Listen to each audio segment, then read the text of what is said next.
The first tree died 3 days after Hannah Vale planted it. The second was eaten by rabbits. The third was ripped from the ground by a windstorm. Her neighbors laughed. By spring, Hannah had planted 37 more. "You're wasting your time," Silas Crow called from his fence. Hannah pressed soil around a young spruce. "Maybe. Nothing grows out here." She stood, wiped dirt from her gloves, and looked across the open prairie. "Then I'll teach it." Silas laughed. So did everyone else. They stopped laughing in January. Hannah was 27 when she inherited the cabin. It stood alone on a broad stretch of northern prairie where the land rolled gently toward a distant line of mountains. The cabin itself was sturdy. Her father had built it from thick pine logs. But the location was terrible. There were no trees. No hills close enough to block the wind. No natural shelter. Just grass, sky, and endless exposure. During summer, the openness was beautiful. During winter, it was dangerous. Hannah had learned that the previous year, a November storm had blown so fiercely that snow entered through the smallest cracks. The wind stripped shingles from the roof. Her woodpile froze beneath drifts. The horses refused to leave the barn. For 3 days, Hannah couldn't open the front door. She survived, but barely, and afterward, she studied the cabin. Not the walls, the land. She noticed something. The few wild trees growing beside the creek had survived the same storm almost untouched. Their trunks were bent. Their branches were scarred. But underneath them, the snow was shallow. The ground wasn't frozen as deeply. The wind slowed dramatically. Hannah stood beneath one of those trees for nearly an hour. Then she understood. The trees weren't merely surviving the prairie. They were changing it. The following spring, Hannah began planting. She didn't plant randomly. She studied the prevailing winds, marked the direction of winter storms, measured distances from the cabin. Then she designed 3 curved rows of trees around the northern and western sides of the property. Spruce, pine, cottonwood, willow near the creek.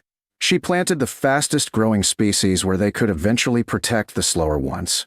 Her father had taught her farming. Her mother had taught her patience. Hannah needed both. Every morning before breakfast, she planted. Every evening, she watered. When drought came, she carried buckets from the creek. When rabbits attacked, she built protective cages. When grasshoppers appeared, she covered the youngest saplings. People noticed, and they laughed. She's building a forest one tree at a time. By the time those things grow, she'll be 80. Trees won't stop a blizzard. Hannah heard every joke. She answered none. Instead, she planted another row. By the end of the first year, she had nearly 200 saplings. Only 143 survived. The next year, she planted more. By the third year, there were nearly 500 trees around her property. They weren't tall, but they were growing. The northern row reached shoulder height. The western row was beginning to thicken. Snow started collecting beneath the branches instead of racing toward the cabin. Hannah noticed another change. The cattle stopped huddling against the barn during windy evenings. They stood beneath the trees. The horses grazed calmly. Even the birds began returning. The property was becoming its own little ecosystem. Silas Crow still wasn't impressed. One autumn afternoon, he rode over. "You really think these trees will protect you?" Hannah was repairing a fence. "No." Silas smiled, finally admitting it. Hannah tightened the wire. "I think they'll slow the wind. And I think they'll catch snow. And I think they'll protect the soil." Silas waited. Hannah looked at him. "And I think that's enough." He shook his head. "You'll regret wasting all that effort." Hannah watched him right away. She didn't regret it. She was thinking about winter. That year, the weather changed early. September brought frost. October brought snow. By November, the creek had frozen. Old-timers began talking about a winter unlike anything they'd seen. The animals sensed it first. Migrating birds left early. Deer moved toward sheltered valleys. Cattle grew thick winter coats. Even the horses became restless. Hannah inspected her trees. Many had grown tall enough to cast shadows across the yard. She reinforced their protective fences. Then she did something else. She planted a final row. Not around the cabin. Around the barn. The first major storm arrived in December. It lasted 36 hours. Wind screamed across the prairie. Snow traveled horizontally. Neighbors lost sections of fencing. Silas lost his hay shed. But when the storm reached Hannah's property, something happened. The first row of trees caught the wind. Snow accumulated around their trunks. The second row slowed what remained. The third trapped it. By the time the wind reached the cabin, It had lost much of its force. Hannah stood at the window. Snow still fell, but the glass wasn't shaking. Her father had built thick walls. She had built something else, a shield. Then the storm intensified. The temperature fell to -31 degrees Fahrenheit. The wind became powerful enough to tear branches from mature trees. Hannah's youngest spruce bent almost to the ground. She grabbed her coat. Her brother Daniel looked at her. "Where are you going?" "Outside." "In this?" She picked up a rope. "The trees need help." Daniel stared at her. "They're trees." Hannah opened the door. "They're the reason the cabin is still standing." She tied ropes around the most vulnerable young trees.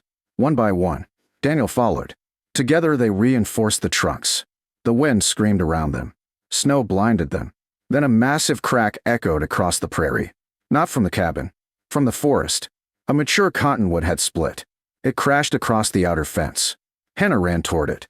The tree had fallen exactly where the windbreak needed at least. Snow began pouring through the opening. The wind suddenly accelerated toward the cabin.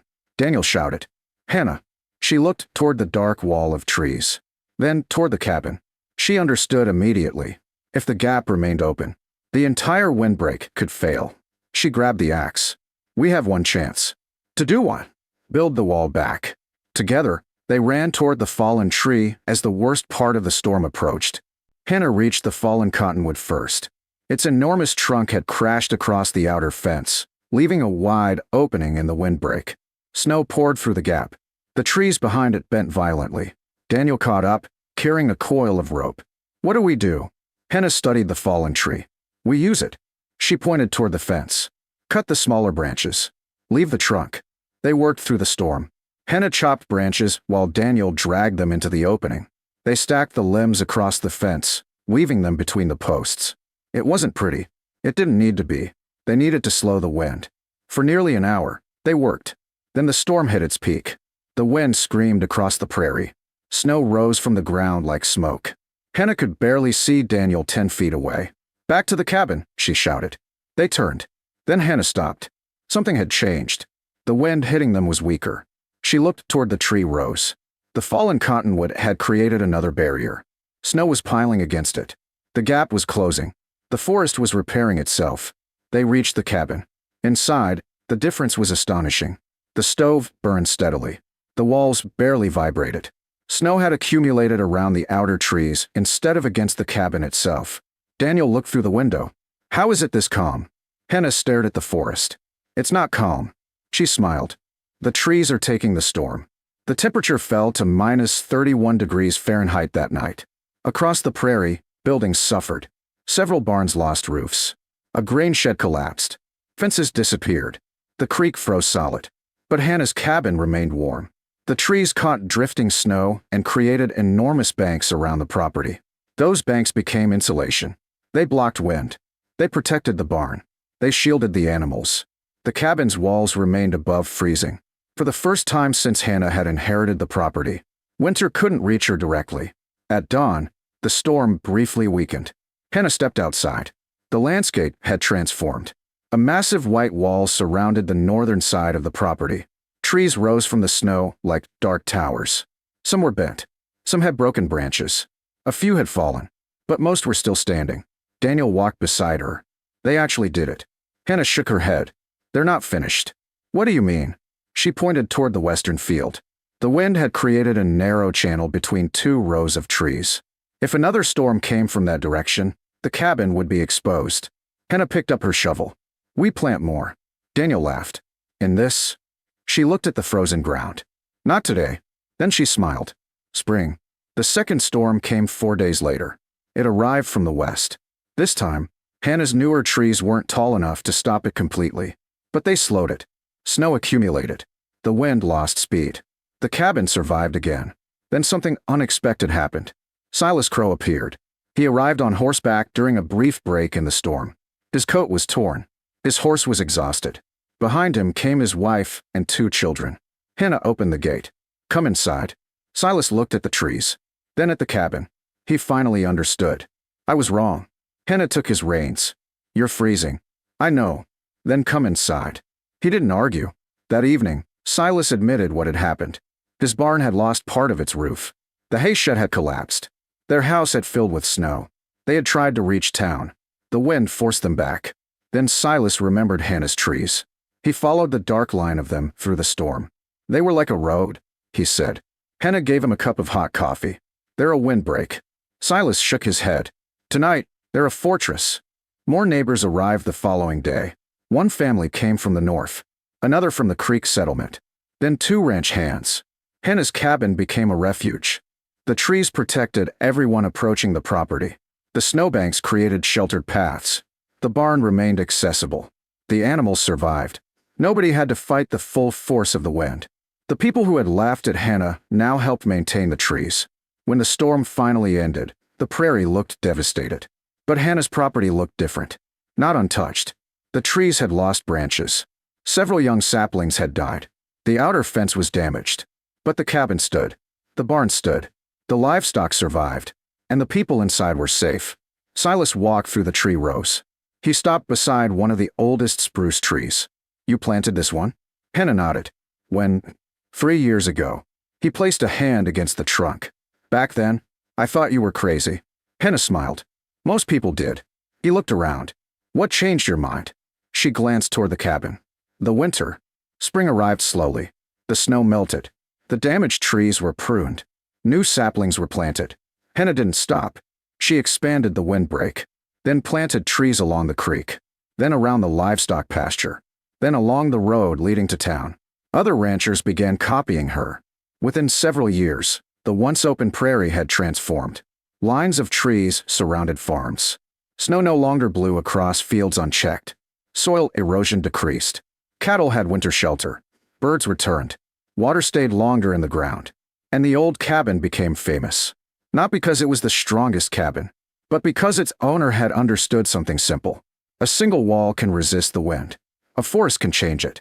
Years later, travelers passing through the region often stopped to admire Hannah's property. They saw mature spruce and pine surrounding the cabin. Cottonwoods lined the creek. Rows of trees stretched across the fields. The place looked almost like a fortress. But Hannah never called it that. When someone asked how she built such a remarkable winter shelter, she always gave the same answer. I planted it. And whenever people asked why she had kept planting after everyone told her it was pointless, she would look toward the trees. Because winter doesn't care how strong you think you are. She would pause.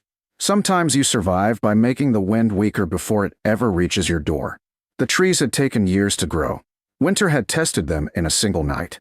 And when the worst storm came, they didn't stop the cold. They didn't defeat the snow. They simply stood between Hannah and the storm, one tree at a time. And that was enough.